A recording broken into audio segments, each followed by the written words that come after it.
So today I'm going to teach y'all how to make guacamole dip. I know everybody loves guacamole and everybody makes their own, but this guac is special.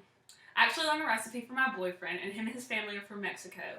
His mom makes the most amazing Mexican food in the world, and I cannot mimic any of it, except for this guacamole dip, and it is absolutely amazing. So, the first thing you're going to need is 2 avocados. I have one right here and one mashed up. 1 jalapeno, 2 if you like a lot of heat. 1 lemon. You're going to want a half a lemon per avocado. 2 green onions. Half of a tomato. And a slice of a white onion. You're also going to want about a teaspoon of salt. Now this is guacamole that's going to feed like 1, max 2 people. So the first thing you're going to do is get the avocado and you're going to cut it open. You're going to let the knife reach to the seed and just swivel it around. You're going to twist and pull apart, and then there's the seed in it. A lot of people jab the knife into the seed, but I don't, because I'm so clumsy, I would probably cut my hand. So you literally, just like I did, just stick your finger in there and grab the seed and throw it away. Now you want to make sure your hands are clean before you do this, because you will get your hands dirty, and you will get your hands all over the different vegetables. Okay, so what you just saw me do was use this spoon to go into the avocado in between the fruit and the skin. You're just going to pull it out like this, and you're going to just dump it in there.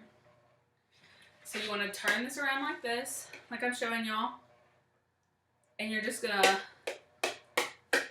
mash it up with a spoon.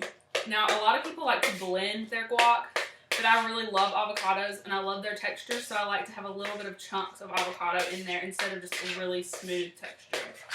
So I'm going to start by just stirring this up and kind of mashing it like you would mash potatoes in a way. And then we're going to move on. Okay, next is your lemon. To pick out your lemon, you want to look for the shiniest lemon and feel and make sure it's juicy. Now, I only grabbed 1 lemon, but some people who really love lemon will put a whole lemon to 1 avocado. But I'm just going to do a half a lemon to an avocado, especially in the wintertime because the seeds tend to be bigger in the avocados during the winter, so you're actually getting less fruit. Now, the first thing you're going to do is get your hand and you're going to squeeze the lemon over it because you want to make sure there's no seeds in the guac and your hand will catch them all. So I'm just going to gently squeeze the lemon over my hand until I feel like I've gotten all the juice out of it. And then I'm going to just let the juice out and throw the seeds down. And I'm going to do the same with the other half. The lemon also works really well because it helps keep the guacamole fresh, because the avocados tend to turn brown really fast, but if you have a lemon and the green onion in there, that's really helpful, and you can keep the guac in your fridge for a day or 2 even. So after that, I'm going to grab this salt, and I'm literally just going to like put 1 shake of it in there. And that's literally going to be a teaspoon. So if you want to measure it out, you measure a teaspoon, and then after that, it's just to taste whether you like more or not. Now, since you have the juice in there, we're just going to mash it up further and make sure everything's nice and smooth with just a few chunks. It's going to look like this. Now I'm going to taste it and see if I like how much lemon and how much salt. To me, that's perfect. But after I put the other vegetables in, I may want a little bit more. Next, I'm going to go for the green onions. I'm going to make sure they're already washed, so make sure you wash your vegetables when you get them. I'm going to cut the ends off and then literally just slice through these to the greens. You want pretty big chunks, just because it gives you a little more texture. And so just a handful because it's just for 1 person, and we're going to throw them in there and mix it up. Then we're going to go to the tomato. I love tomatoes, so usually I'd be putting more tomato in here, but for your average person, they're just going to want about a half a tomato for 2 avocados. And you're just going to cut them into pretty big chunks, like so. And I'm not going to do all of these. I'm just going to cut up 2 slices of them, and I can add the rest later, just so that I can kind of give y'all an idea of what you'll need to do. Now here, there's a handful of tomatoes. It's going in.